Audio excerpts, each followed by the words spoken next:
This program and its contents are designed for information and educational purposes only. This program does not render medical advice or professional services and is not intended to be a substitute for professional care. The information provided here should not be used for the purposes of diagnosing or treating a medical or psychiatric condition. If you have or suspect you may have a health problem, consult your healthcare provider. Greetings. Welcome to Positive Momentum. I am Heather McCue. Today, Diane is gone. She's at an engagement in Chicago, and so I am guest hosting for her today. As you know, Positive Momentum is based upon people's successes and their ability to overcome obstacles, challenges, maybe barriers that have brought them to their successes in life, because those failures or those obstacles are what makes us successful. And so today I have with me Donny James Reynolds. And Donny is here because I want to focus on some ways to feel and know and experience what it is to just be alive and to be here and be present. So tell me a little bit about yourself. Well, I would first and foremost like to say, Heather, thank you so much. Thank you for that opportunity and the expression of trust and friendship that has been extended very much to the community that's here with us in the studio. Thank you again for those opportunities. A little bit about myself. I grew up in Springfield, Ohio. The son of a music director, and family was very musical. Also, he was the music director in a church. And, I have two older sisters. We use music for just about anything and everything in our lives. And so as that progressed, got older, of course, wanted to do things and go to college, and which I did, and then decided from there to go ahead and join the military. Spent a lot of time in the military and retired. Did a little bit more than 24 years in the United States Air Force active duty. I think that's really, when you look at your life, it really becomes simple. I thought things were complex at certain times when having children and things like that. But when you get farther down the road and you look back, post-retirement became very difficult. It was a very, very dark time for me. People say we go we go up mountains, we go over valleys, or down in valleys and things like that. Well, I definitely did that. The valley became very, very deep. I began to fall into what I think the only type of hell there is a personal hell. Was basically had come to the point to where I had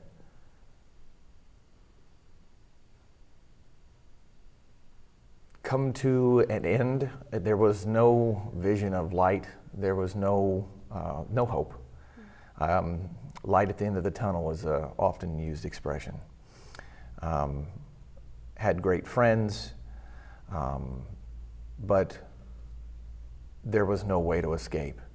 The voice of my mind was literally driving me insane. And as I had started to give heed to that voice, the place became darker and darker and darker. It had festered into a vast despair, depression. In that despair and depression, there becomes a hatred, and the hatred first and foremost is of yourself. In turn, you think you hate other people. perhaps by what they did to you or taught you or domesticated you into as you were growing up. But when it comes full circle, it comes back to you. You were the one that made the decisions. You were the one that accepted the truths, or what they said was truth to be truth. And when you sit there for hours at a time in a chair and look out a window, and people that care about you tell you this is not normal, you need help. I was able to accept that, but I didn't know who to get help from. So you accepted the fact that you weren't normal. Is that what you're saying? Well, what I was perceiving as normal. What people, what they tell us is normal. I knew I was in an abnormal place. Okay. I think that was the biggest thing. I know that life is meant to be full of happiness. Life is meant to be full of love and joy, and we can have that every day. But at that time in my life, there was no hope. There was no joy. Again, I had grown up, in a home where I had heard the good news. I had been shown what many had said the way was. And I guess when it came down to it, when I was looking, here's a very simple example. Okay. As an adult, I'm sitting there looking at something as simple as the emotion of anger. When I look back into my life, I had heard people tell me about the power of God, the power of the universe, the power of being able to experience life beyond. But as a young man, as a teenager, I can remember far back as 8, 9, 10 years old, easily, that all the adults that were telling me this is the way it should be had problems with anger. So let me just focus on that anger just for a little bit. Sure. So anger's pretty common. I Absolutely. think we see that frequently in our daily lives. We see people being what we would call angry. Yes. Okay. That's a good point. Do you think it's really anger that they're showing? Oh, I think anger is an action energy. It broods and causes people to do things. But as I saw people, as a young person, be very angry, again, these were the people that were telling me to let go and let God. Okay. Or to just allow change to happen. Yeah. Let me stop you again. It's okay. All right. What's let go and let God? What does that look like? Well, that to me, what I was raised, taught, is that God has the ability. You allow God into your life, and then allow God to transform you.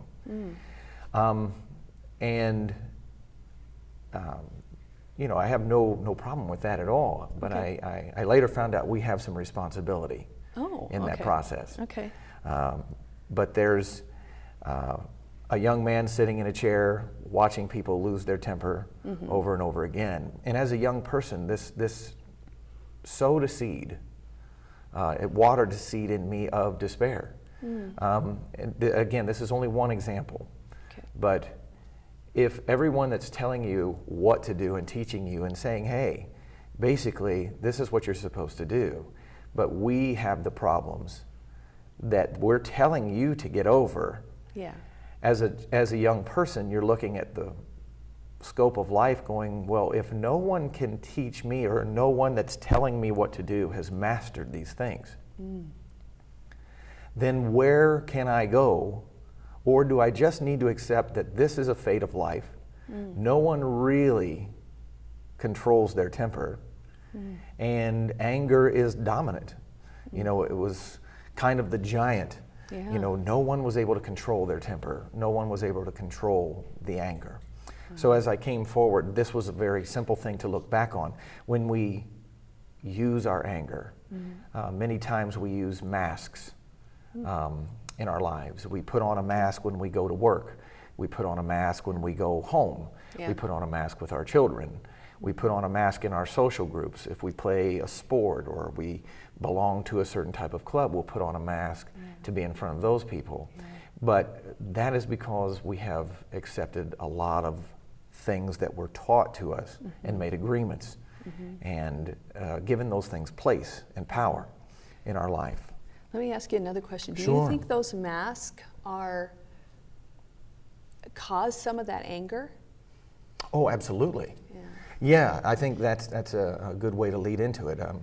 You know, when you're sitting there and, again, just taking anger, for instance, you realize that these masks have shown up. Yeah. And that you've never really been yourself. I grew up in a musical family. We were always on a stage. So I was taught how to play the cookie cutter role from a very early age. As I started to look back to the past, I saw that many or most of the things that dominated my life were behind the masks. Yeah. In turn, anger, you know, can cause hatred and despair. And most of all, the most powerful thing, fear, to come into play. We often ignore these emotions because we just think that's what everybody's dealing with, and this is just the human experience, and we just do our best to keep being a part of what we're being. But the hard look, the look inside, was the look that I was beginning to make the turn in doing. You know, I don't claim to be anyone. I don't claim to have done anything that is supernatural. I don't claim, you know, some special abilities. I believe all of us have the ability within us to be able to conquer any and everything that we need to have what may be called heaven on earth, nirvana, the kingdom of God here.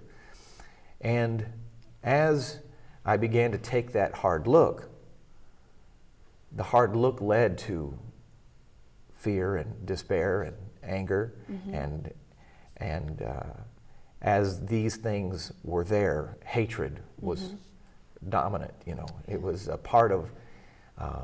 You know, you began to hate people who taught you things, but at the same time, you turn around and realize again that you made the decisions to accept what they taught you. So then this led to hatred of self. Yeah. Let me. So this hatred that festers and grows, that it's very causes me to be really curious about. So it develops. What I'm sensing is from some oxymorons going on in our lives. Absolutely. We're told one thing, we're told that, and we're supposed to have living examples of to be this this person, but over here you see something different, behaviors, and that's a big thing, the behaviors of what you're seeing. So how does the hatred comes from the oxymoron, you think, or where does that hatred? I agree. I think that hatred does bloom out of that. You feel caught in a catch-22. You know, the word that fear generates. When you look at that situation, is hypocrite when you look at people. Yeah. And the word hypocrite is, I learned for me, is a word that's based on fear. We want to point the finger. Two roles that we generally fall into are a judge, and we're judging ourselves every day. And then when we're done being the judge to ourselves, we become a victim, and we start to blame. And as we go forward with that and we really begin to judge ourselves, this is where the oxymorons are playing their part. You're busy, seeing yourself, you're seeing other people. Everything's a false representation. It wasn't real. And you find that in all of nature, that if you take a deep look at it, there is a justice that happens. Generally, something that happens between animals. It happens, there's something that goes wrong, something happens, there's a conflict, it happens once, it's settled. That's it, one for one. That's true justice. However, as people, as humans, we will do something wrong, and based on those agreements when we were young, about some standard of illusion towards perfection or whatnot, that somebody has told us, we will begin to judge ourselves over and over and over and over again for one simple thing. The catchphrase, 1,000 times for one thing wrong. This is an injustice. But we've done this, and we've grown into such a perpetual habit of doing these things to ourselves that we don't, we get overwhelmed, we don't know how to get free from it. Then again, once the judging stops, we become the victim. And this is where blame starts to happen. You see people pointing fingers at, I did this because they did, when actually all we can control is ourselves. No, you did that because you chose to do that. Donny did what he did because he chose to do that. Nothing else. What anybody else does towards me is not my concern. That's their issue. It's not my issue. I have to be responsible for me. There is no other way, no other thing to be responsible for. So I found this very interesting, and as this blame was taking place, this is where fear generates the word hypocrite. Okay. So we're pointing the finger at everyone. And again, hatred is there, despair is there, and fear is at the root. But as there was one particular day I can remember hearing, I can remember talking with my best friend, I can hear a conversation, I can hear and see a page of a book, I can hear a flood or a cascade of little pieces of information from my life that were just seeds of information start to come back and glue together. They started to draw towards one another, and I believe it was because I was at that place where I was looking to try to find a way to write my farewell letter. I was looking at the place where I was ready to put a pistol in my mouth because the voice in my mind would not be quiet. I could not get away from myself. If you can imagine a person that's in this situation, it would be like having a serrated knife stuck through your skull, extending out the other side, and every time the voice goes off, it's like somebody sawing it back and forth. This is what you feel. It's like being stuck by 1,000,000 pins at one time all over your body. You just can't get away from yourself. So as this time came, I think the one thing that really started for me was a practice of deep meditation, mindful breathing. There's a practice called mindfulness. It's really just, in other words, it's remembering where you are, simplifying things down to the present moment. Okay.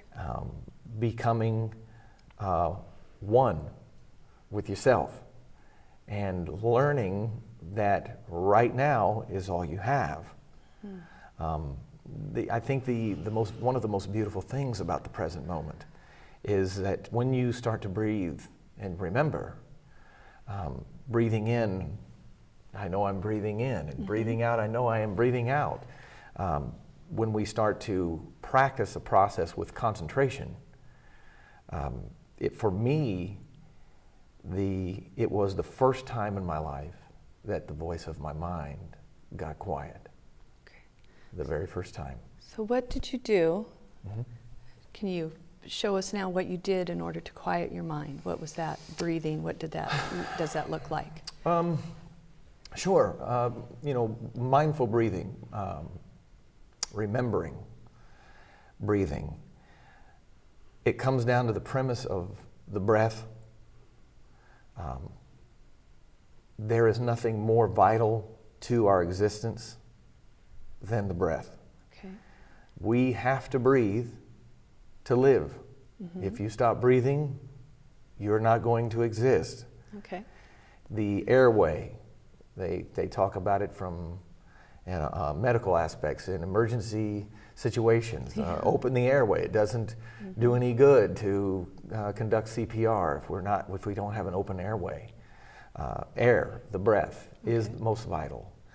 And as we would breathe, to realize the miracle of osmosis that literally takes place within us when the lungs fill and they exchange oxygen and carbon dioxide, input oxygen into the blood, take it through all of the veins and capillaries and arteries, and bring it back out and begin the process over again with each breath. Well, this is a miracle in itself. And people, as I grew up, I heard people make the comment, I need a miracle today. I realized I had hundreds of them in that very moment. All day long, I have miracles every day. Every time my heart beats, it's a miracle. Every time I breathe, it's a miracle. Every image that I see is a miracle. Every sound that I hear, every taste, every touch is a miracle. And I knew I had to start enjoying the present moment. And so when breathing started to happen, to get back to that, breathing is something that I learned to follow. When we breathe, the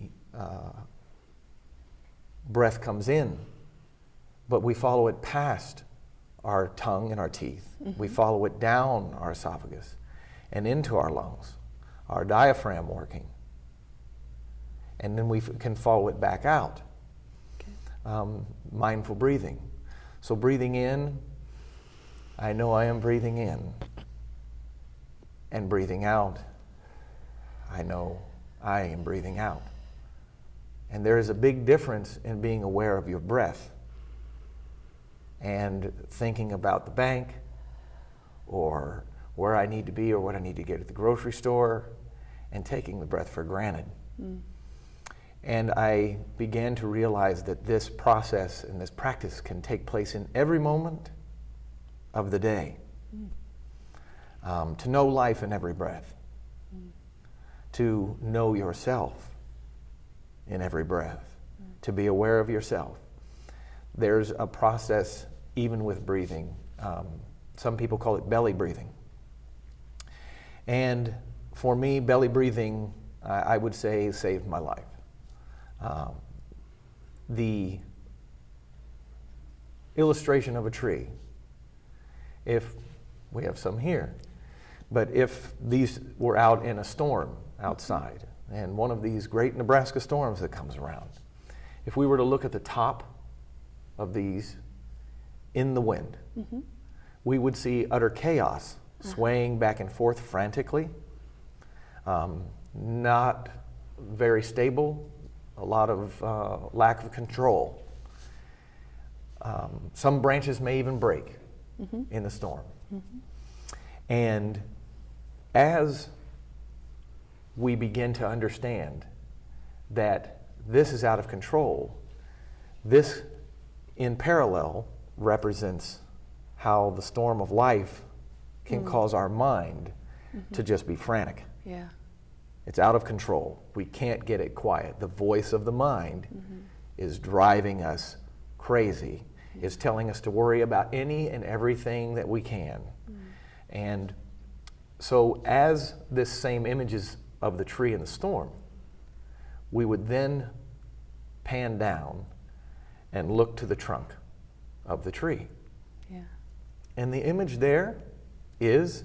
It's not moving. Yeah, it's for the most stable, part. right? Yeah, it's stable. It's stable. And this is the way to be amidst the storm of life. Okay. So we take the breathing out of just recognizing the breath coming past the teeth and down the esophagus. And what we do is move the storm from our head down to our trunk. Oh, wow. And we begin with a simple thing, and that would be to put our hand on our stomach. And what this does is allows us to feel a sensation of our hand rising and falling with the breath. And by being able to follow that sensation of rising and falling, breathing in, I know I'm breathing in, and breathing out, I know I am breathing out.